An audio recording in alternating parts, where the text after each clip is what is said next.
Catus, Maximus. What do we got here? A little Phillips 4-213. This is Phillips with two L's, not one L, like the super huge electronics conglomerate that many people may know from some of their household products, like things like like TVs and Christmas lights. They also have a big medical division. Anyway, didn't want to confuse that with Phillips Fleet Supply. Phillips is actually a name that has been around for a long time. I mean, I think nearly a century. And what they do is they sell electrical replacement parts and accessories for semi-trucks, fleets, box trucks, all that kind of stuff. Things like lights, all the various electrical connectors, the cables that go between the cab and the trailer, replacement marker lights, all that kind of stuff. So you'll actually see this brand at places like truck stops. Easiest way to put it. Brand new a pair of these. It was new in the package. And thought, well, for a company that's primarily selling replacement electrical parts for trucks, they have some basic tools, some various cutters, and they have these crimpers. These actually appear to be an older style because I went on their website and they have a kind of a newer style, which I don't think is maybe quite as good as these slightly older ones, primarily because these older ones, as we can see, have ground jaws. That's a big deal. That's what really cheap ones, they just stamp the jaws and they're just not very sharp and they don't strip very well and they don't cut very well.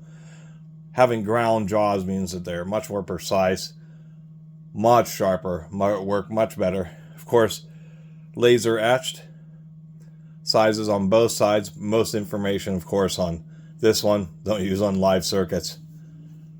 Kind of an interesting texture, overmolded handle. Not a lot of cushioning actually right on the edge where the beam is, but they have this kind of air gap thing. So I think the handles are actually reasonable, somewhat decent.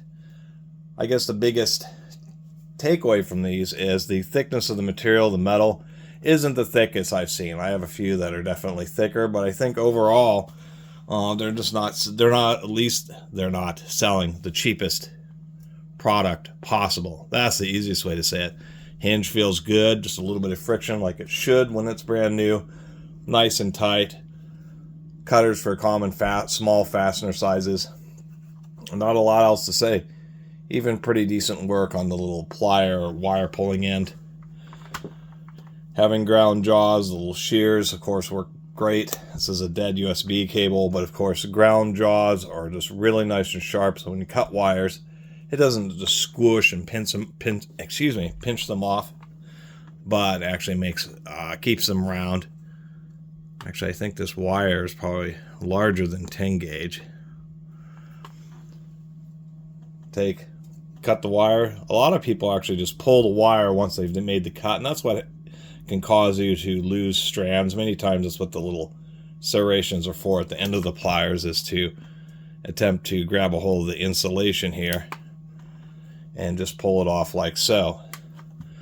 And then when you do that, instead of you just yanking it after you cut, you're much less likely to break a lot of the fine wires. As we can see inside this cable here was a shielded USB cable, a bunch of really fine wires, and we can see, I think maybe we cut a couple there, but did a pretty good job overall, showing that it is definitely pretty decent sizing. So that's all I have to really say. Kind of an oddball brand, but once again, one that for the people who are on the road and once again go by fleet supplies and truck shops probably have seen. And these things are on sale and they're cheap, like $10. They'd just be an okay kind of glove box or roadie kind of toolbox, just a halfway decent set of wire cutters, and of course basic crimpers here at the back of the jaws. Anyway, thanks for watching. See you next time.